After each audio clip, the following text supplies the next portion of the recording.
కాంగ్రెస్లో ఉన్నటువంటి senior నేతలారా, okay, so దయచేసి మీ గుండె మీద చేసుకొని చెప్పండి, మీరు గెలుస్తారా? ఓకే, మీరు చెప్తే ఎవరైనా ఓటేస్తారా? మీరు ఎవరైనా గెలిపించే సత్తా ఉందా? మీకు గెలిచే సత్తా ఉందా?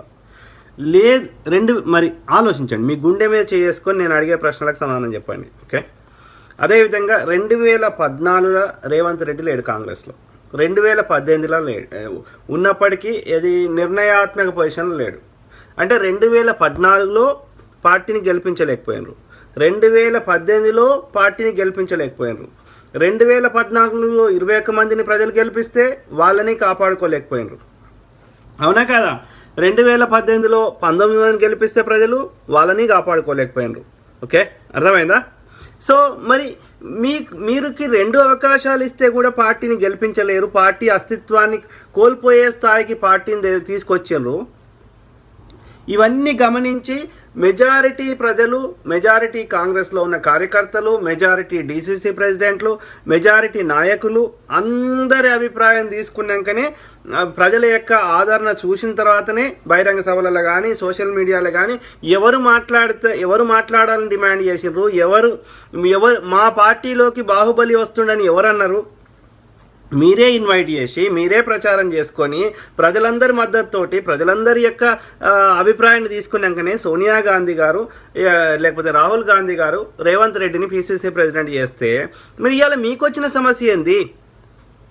సహకరించండి, కాంగ్రెస్ వచ్చే అవకాశాలు చాలా ఉన్నాయి, సహకరించండి. వచ్చినాక మీ మంత్రులు లేకపోతే చైర్మన్లో లేకపోతే గవర్నరో ఏదొస్తే తీసుకోండి. ఎవరు ఆపుతున్నారు? అంటే సోనియా గాంధీ, రాహుల్ గాంధీ గారు తీసుకున్న నిర్ణయాన్ని మీరు వ్యతిరేకించే స్థాయిలో ఉన్నారా? మరి ఇది మీకు అంత ఇష్టం ఉంటే వెళ్ళిపోండి. మీకు టీఆర్ఎస్ నచ్చితే టీఆర్ఎస్లోకి పోండి, బీజేపీ నచ్చితే బీజేపీలోకి పోండి. ఈ పార్టీలో మాట్లాడగలుగుతున్నారు, యథేచ్ఛగా పీసీసీ ప్రెసిడెంట్ తిట్టగలుగుతున్నారు. ఈ భావస్వేచ్ఛని, ఈ ప్రజాస్వామ్యాన్ని, ఈ స్వతంత్రాన్ని అబ్యూజ్ చేస్తున్నారు మీరు. ఏ టీఆర్ఎస్లో పోయి మీరు మాట్లాడండి చూద్దాం, ఆ పార్టీలో ఉంటారా? అవి నియంత పార్టీలు. బీజేపీలో పోయి ఆ నేత మీద మాట్లాడండి, మోడీ మీద, అమిత్ షా మీద బీజేపీలో పోయి మాట్లాడండి, ఉంటారా? అవి నియంత పార్టీలు, అవి రాజరిక పార్టీలు, ప్రజాస్వామ్యం లేని పార్టీలు. నువ్వు కొట్లాడాల్సింది ప్రతిపక్షాలతోట, లేకపోతే కాంగ్రెస్ రాకుండా చేయడానికి మీ ప్రయత్నాలా? ఇది సంస్కారం కాదు. ఓకే, కాంగ్రెస్ అధిష్టానం అన్నీ గమనిస్తుంది. మీరు గెలవరు, మీరు ఒక్కరిని గెలిపించే సత్తా లేదు. ఓకే, కాబట్టి మీ మీద కఠినమైన చర్యలు తీసుకొని పార్టీ నుంచి సస్పెండ్ చేసే స్థాయికి దాకా తెచ్చుకోకండి, దయచేసి గమనించండి. ఎందుకంటే రేవంత్ రెడ్డిని వ్యతిరేకిస్తారంటే సోనియా గాంధీ గారు, రాహుల్ గాంధీ గారు ఏఐసిసి తీసుకున్న నిర్ణయాలు మీరు వ్యతిరేకిస్తారంటే లెక్క. కాంగ్రెస్లో అన్ని మంత్రి పదవులు, అనేక పదవులు అనుభవించి ఇవాళ నోరుకు ఎట్లా వస్తారో మాట్లాడుతా అంటే కాంగ్రెస్ పార్టీ చూస్తూ ఊరుకోదు, కాంగ్రెస్ అధిష్టానం చూస్తూ ఊరుకోదు. రేవంత్ రెడ్డి పైసలు తీసుకొని పీసీసీ తెచ్చుకున్నాడు అన్నట్టు మీ దగ్గర ఏమైనా ఆధారం ఉంటే బయట పెట్టుర్రి. మగోళ్ళు అయితే మీకు దమ్ము ఉంటే బయట పెట్టుర్రి. గాలి మాటలు వద్దు. నోరుంది కదా అని ఏదో ఒకటి ఆడు సల్లుతా బీజేపీ టీఆర్ఎస్ ఒకటి చేసేది కదే, పొద్దుగాలేస్తే బురద తలుతాడు, తుడుచుకోవాలి. అట్లా కాదు, మొగోడి లక్షణము, దమ్మునోడి లక్షణము ఏదైనా ఉంటే ఆధారం బయట పెట్టు. రేవంత్ రెడ్డి పైసలు ఇచ్చేది ఉంటే రేవంత్ రెడ్డి కంటే ఎక్కువ పైసలు ఇచ్చేటోళ్ళు మస్తు మంది ఉన్నారు. కోమటిరెడ్డి వెంకటరెడ్డి లేడా, రాజగోపాల్ రెడ్డి లేడా, మస్తు మంది ఉన్నారు. ఒకవేళ రేవంత్ రెడ్డి పైసలు ఇచ్చిండు అని నిజమైతే రేవంత్ రెడ్డి కంటే ఎక్కువ పైసలు ఇచ్చేటోళ్ళు మస్తు మంది ఉన్నారు. మరి వాళ్ళకి ఇచ్చేటోళ్ళు పీసీసీ. కాబట్టి పిచ్చి ప్రేలాపనలు బంద్ చేసి, నీకు కాంగ్రెస్ నచ్చకపోతే టీఆర్ఎస్లోకి వెళ్ళిపో, బీజేపీలోకి వెళ్ళిపో. ఓకే, దరిద్రం, దుర్మార్గులు, మురికి, బీజేపీ అనే మురికి ఉంటలేకపోతే దరిద్రం పోతుంది. ఓకే, గెలవలేని వాళ్ళు, గెలిపించలేని వాళ్ళు అందరూ పోతేనే పార్టీ కష్టపడేటోళ్ళకి అవకాశాలు దొరుకుతాయి. కానీ కాంగ్రెస్ పార్టీలో ఉంటూ నోరు ఇష్టం ఉన్నట్టు మాట్లాడతా, నేను ఎన్ఎస్సీ నుంచి ఉన్న భూమి ముట్టక ముందు నువ్వు ఉంటే ఏం లాభం? నువ్వు సంపాదించుకున్నావు, నువ్వు పదవులు అనుభవించినావు, పార్టీ వల్ల నువ్వు లాభపడ్డావు. కానీ పార్టీకి ఉన్న ఓటింగ్ పర్సెంటేజ్ తోటి నువ్వు గెలిచినావు, కానీ నీ చరిష్మాతోటి గెలవలే. కాబట్టి ఇప్పటికైనా సీనియర్ లీడర్లకి మంచి మర్యాదపూర్వకంగా చెప్తున్నా, సంస్కృత భాషలో చెప్తలే, ఓకే, ఇంకో భాషలో చెప్తలే, అచ్చమైన స్వచ్ఛమైన నా తెలంగాణ తెలుగు భాషల, తెలంగాణ యాసల తెలుగు భాషలో చెప్తున్నా. ఒళ్ళు దగ్గర పెట్టుకొని కాంగ్రెస్ గెలవడానికి కొట్లాడుతున్నటువంటి రేవంత్ అన్నకి సహకరిద్దాం. తెలంగాణలో కాంగ్రెస్ పార్టీని మనం అధికారాన్ని తెచ్చుకుందాం. తెచ్చుకొని తెలంగాణలో మళ్ళీ డిఎస్సీలు వేసుకుందాం. అదేవిధంగా ఇది అన్ని ధరల రేట్లు తగ్గించుకుందాం.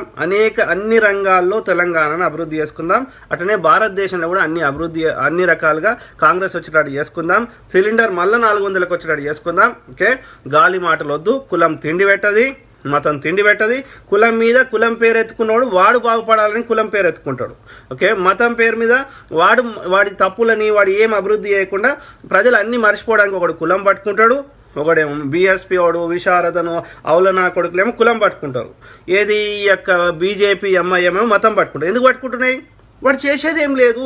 ఏ పెద్ద కుల సమస్యల గురించి మాట్లాడాడు కదా.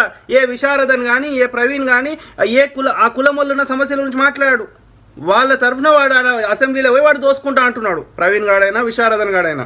ఓకే, ఈ పార్టీలు ఏవి 2023 తర్వాత ఉన్నాయి. ప్రవీణ్ గాడికి ఫండింగ్ ఎక్కడి మీటింగ్లు పెట్టడానికి చెప్పండి? విశారదన్ గానికి ఎక్కడిది?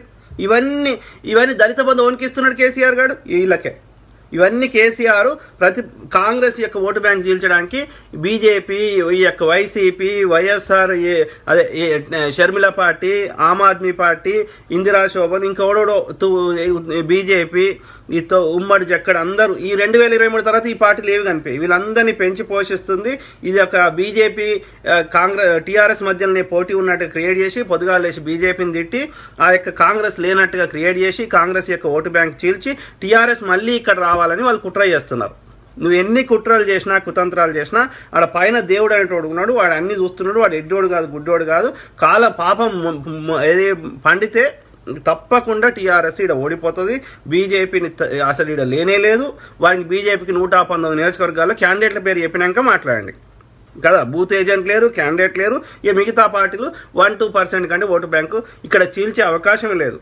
పోటీ కాంగ్రెస్కి టీఆర్ఎస్ మధ్యలో ఉంటుంది. కాంగ్రెస్ ఈజీగా గెలుస్తుంది. ఓకే, కాబట్టి నేను రేవంత్ అన్నకు ఒకటే చెప్తున్నా, ఈ వివాదాలు కాదు, నువ్వు చేయాల్సింది ఒకటే. ప్రజలు నీ తరఫున ఉన్నారు. వీళ్ళందరి కోసం నీ టైం కేటాయించాల్సిన అవసరం లేదు. ప్రజా సమస్యల గురించి మాట్లాడు, ప్రజల లోపల తిరుగు. ఓకే, ఇది పాదయాత్రలు చేయి, గడప గడపకు తిరుగు. అదేవిధంగా బహిరంగ సభలు పెట్టు, ప్రజా సమస్యల గురించి మాట్లాడు. ఓకే, అర్థమైందా? ప్రజలు అన్ని గమనిస్తున్నారు. ఈ సీనియర్లని మళ్ళీ గెలవనియరు. ఈ సీనియర్లను గెలవనియరు, పార్టీ మారినని గెలవనియరు, టీఆర్ఎస్ని గెలవనియరు, బీజేపీని గెలవనియరు. నువ్వు కొట్లాడు, నిన్ను నీకు అవకాశం ఇస్తారు. Okay, God bless all, take care, bye. Hi friends, మా టుడే టుమారో యూట్యూబ్ ఛానల్ చూస్తున్నందుకు చాలా థ్యాంక్స్. మరిన్ని లేటెస్ట్ వీడియోస్ కోసం వెంటనే సబ్స్క్రైబ్ చేయండి.